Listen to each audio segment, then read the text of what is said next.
after falling into disarray. When Pike was ordered in May 1862 to send troops to Arkansas, he resigned in protest. After Pea Ridge, Pike was faced with charges for arrest of mishandling of money and material. Pike, facing arrest, escaped into the hills of Arkansas and was finally arrested under charges of insubordination and treason, and he was held briefly in Warren, Texas. His resignation was accepted, however, and he was allowed to return to Arkansas. Now, Pike first joined the Fraternal Independent Order of Odd Fellows in 1840. He next joined a Masonic lodge, and in 1859 he was elected Sovereign Grand Commander of the Scottish Rites Southern Jurisdiction.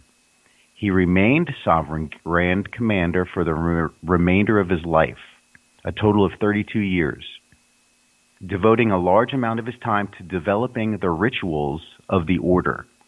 Notably, he published a book called Morals and Dogma of the Ancient and Accepted Scottish Rite of Freemasonry in 1871.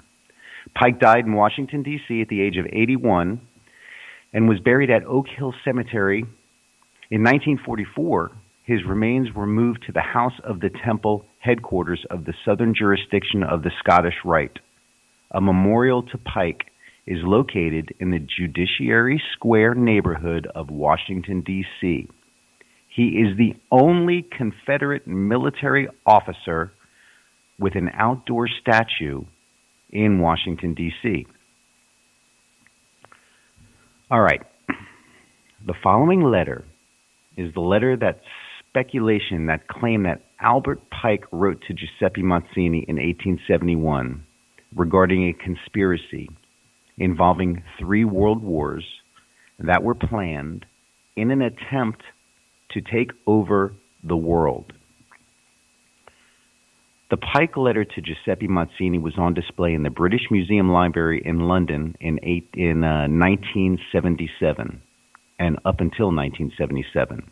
And this letter has been claimed by many internet sites to reside in the British Library in London. But they deny that the letter exists. Giuseppe Mazzini was an Italian revolutionary leader of the mid-1800s, as well as the director of the Illuminati, or the Illuminated Ones, or the ones that hold the light and all of the answers to the questions that we have about the nature of reality. Now, Albert Pike is a 33rd degree Mason. He was an occultist, Grand Master, creator of the Southern Jurisdiction of the Masonic Scottish Rite Order. And here is what the letter says. And this is very important because as you listen to what I'm about to read, you're going to see the parallels between what he wrote and what actually has played out and is still continuing to play out in your reality. And this letter was written back in what did I say, 1871? Yeah, Albert Pike wrote the letter to Mazzini in 1871. So, here we go. The First World War must be brought about in order to permit the Illuminati to overthrow the power of the czars in Russia and of making that country a fortress of atheistic communism. The divergences caused by the agentur, or agents, is what they have in parentheses here, agentur, which is a word we say again, which means agents. The divergences caused by the agents of the Illuminati between the British and Germanic empires will be used to foment this war. At the end of the war, communism will be built and used in order to destroy other governments and in order to weaken the religions.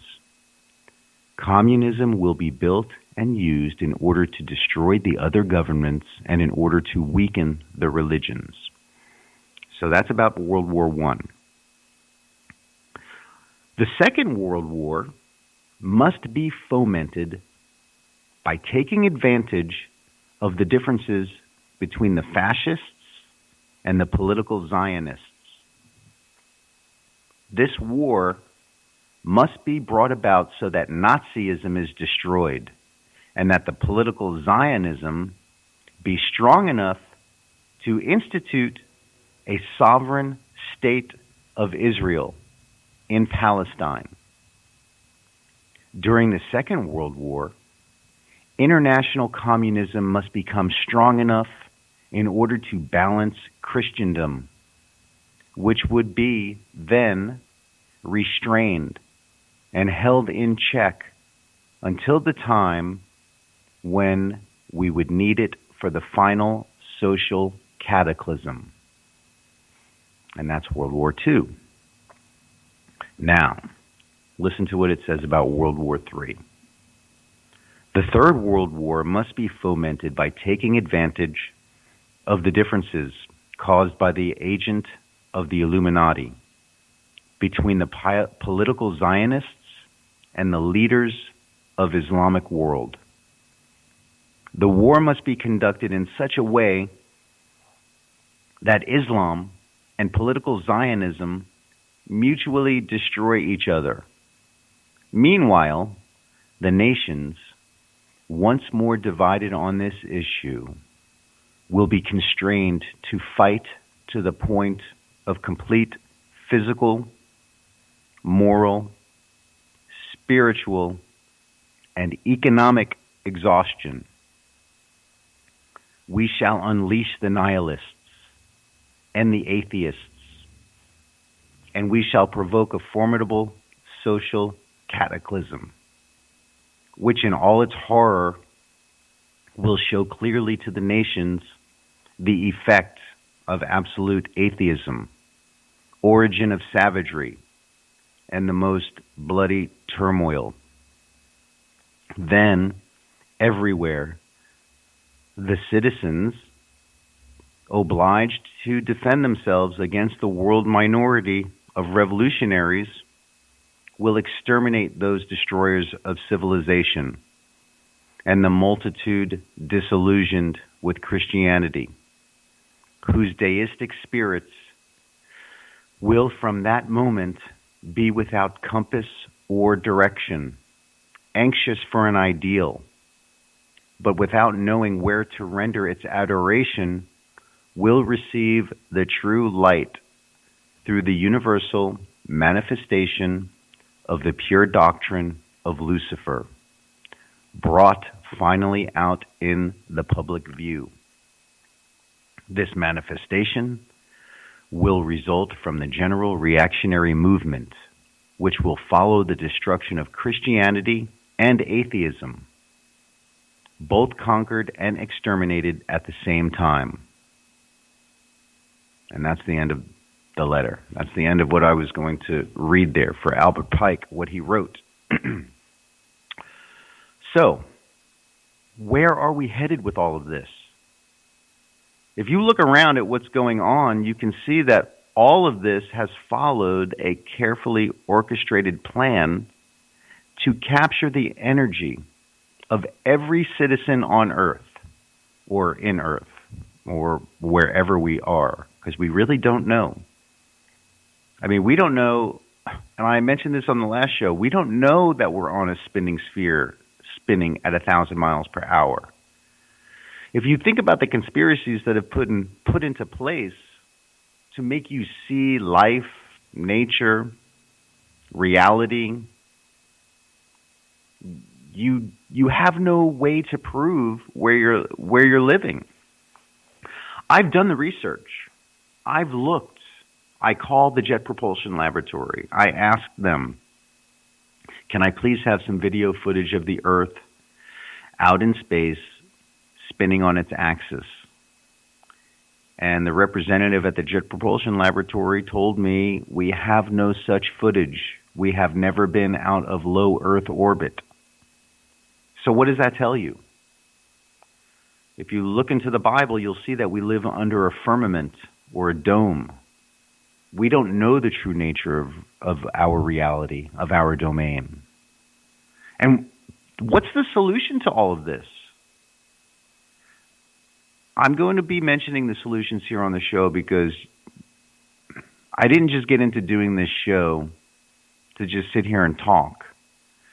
I was speaking with Gary Anderson before the show, and I was explaining that there is so much to this that if I want to lay out a common body of knowledge for you, the audience, on this show, I'm going to have to give it to you in chunks and small pieces at a time in order for you to be able to digest it, to be able to see and look around and start changing your mind a little bit, because our minds have actually been captured, programmed, brainwashed, however you want to put it, but we're constantly being bombarded with rhetoric that is making us see the world in a different way than what is according to the truth.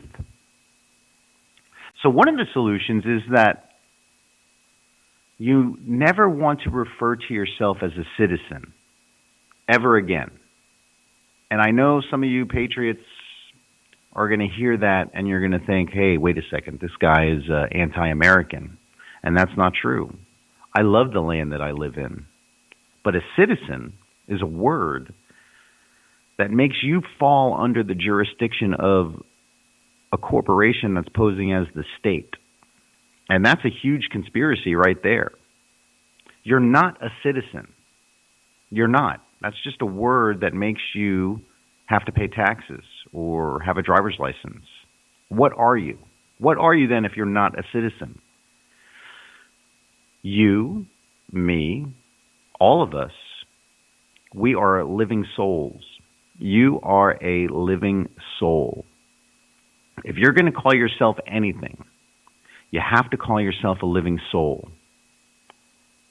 And I've been, I don't know if I've mentioned this before. I've mentioned this on interviews I've had with Gary Anderson when Gary interviewed me on his show before I started my own show.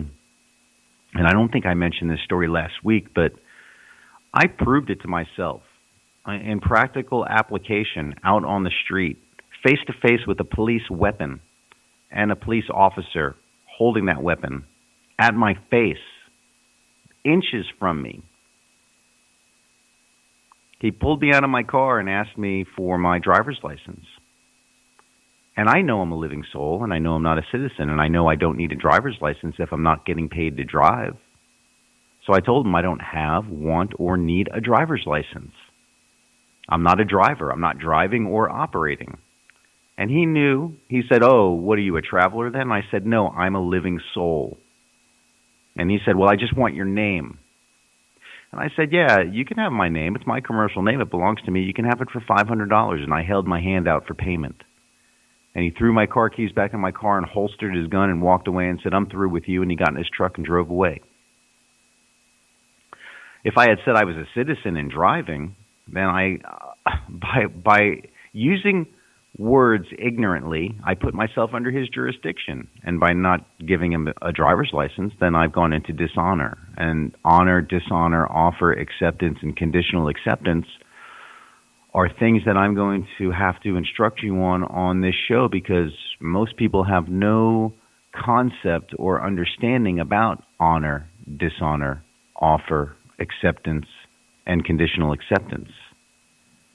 So the first thing you have to realize is that you are a living soul. If anyone ever asks you what you are, if you are an American, a citizen, a patriot, a person, a taxpayer, domiciled, an individual, you tell them, no, I'm not a person. I'm not an individual. I'm not a citizen, a resident, a domiciled, a taxpayer. I'm none of those. I'm a living soul, and I fall under no jurisdiction, period. You have to understand that. So look at what happened now, getting back to the Albert Pike letter to Mazzini. Back in 1871, he wrote that letter. And it looks like a plan was laid out from that letter. He wrote it to Giuseppe Mazzini. And who was Mazzini? The leader of the Illuminati. So you've got the American military-industrial complex